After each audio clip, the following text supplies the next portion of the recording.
European Union provides nutrition assistance to locust-affected Ethiopian communities. The EU recently contributed €2 million to the United Nations Children's Fund, or UNICEF, to provide nutrition support to locust-affected communities in the Afar, Amhara, Oromia, Somali, and Tigray regions of Ethiopia. Due to the combined effects of desert locusts, climate change, and COVID-19, UNICEF and its partners have been working to provide acute malnutrition treatment to an increasing number of affected children. The latest funding will enable UNICEF to acquire therapeutic food and vital medicine to treat another 60,000 severely malnourished children, as well as strengthen storage and transportation of supplies, especially in challenging-to-reach areas. In addition, meals will be provided for 3,000 caregivers at youth stabilization facilities. The European Union is a Shining World Leadership Award for Peace recipient and a Shining World Leadership Awards for Compassion, Unconditional World Care and True Caring laureate. Our heartfelt gratitude, the European Union, for your generosity. Thank you also, UNICEF, for your invaluable service to humanity. May the innocent children of Ethiopia always be protected in heaven's grace.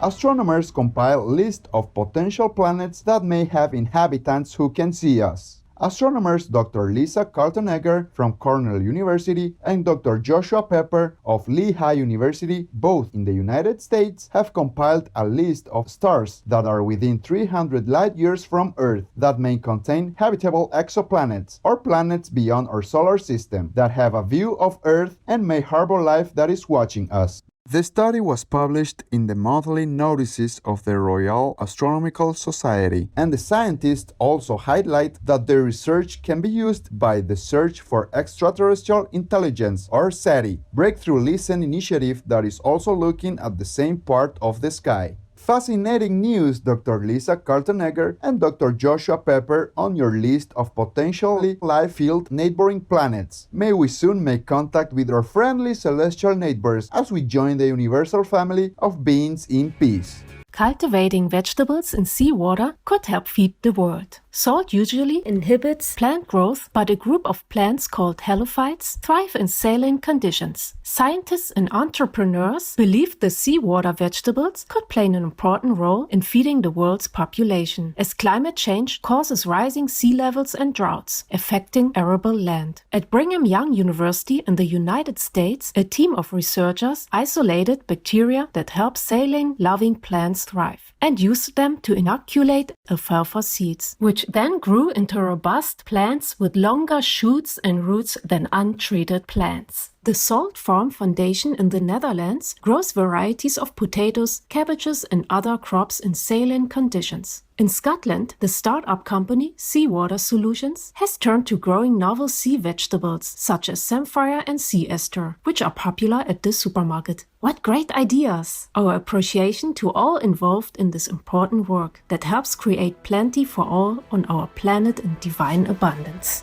Myanmar eradicates trachoma as a public health problem. Trachoma is a preventable infectious disease that causes permanent blindness or visual impairment and is one of the leading causes of blindness globally. The World Health Organization, or WHO, has recently validated that Myanmar has eliminated trachoma as a public health problem. In 1964, the Ministry of Health and Sports of Myanmar introduced its trachoma control project with support from the United Nations Children's Fund, or UNICEF, and WHO.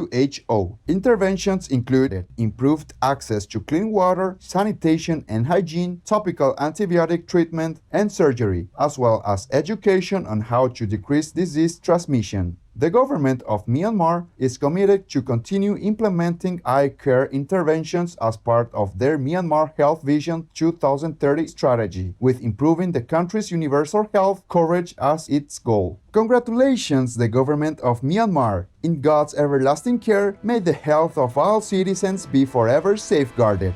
Quick-thinking police officers save infant. Through excellent teamwork, officers in Queensland, Australia, succeeded in reviving a 10-week-old baby. Lucas had stopped breathing and was rushed to the Gracemere police station by his mother, who lives a few doors away. Sergeant Paul James and supporting officers immediately commenced CPR and within 30 seconds revived the baby. Paramedics soon arrived and rushed the infant to the hospital, where it was discovered he was born without a thyroid, an extremely rare condition. After 3 weeks at the hospital, Lucas is healthy and back home. His mother has been full of praises and gratitude to the police officers, saying, "If I hadn't lived where I live, the outcome would have been so much different." Heavens praise Sergeant Paul James and fellow police for your quick response and life-saving actions. May you continue your noble efforts on behalf of the public in the protective gaze of the Providence. 7-Eleven in Hong Kong stocks vegan ready-made meals. Recently, 2 types of flash frozen vegan meals were added to 800 7-Eleven stores across Hong Kong. The 2 options, Thai Omni Pork stir-fried noodles and spicy Thai basil Omni Pork with jasmine rice, are part of the offerings by Omni Foods. Both new items feature the popular and fast-growing plant-based Omni Pork made of pea and soy protein, shiitake mushrooms, and rice. The range of frozen meals are named Omni Eats and are part of founder David Young's plans to heal the planet through providing sustainable vegan food choices. Our accolades David Young, Omni Foods, and 7-Eleven for helping to bring the vegan lifestyle to ever more people. May your new ready-made meals be a great success as the hospitable Chinese people enjoy the benevolent vegan lifestyle.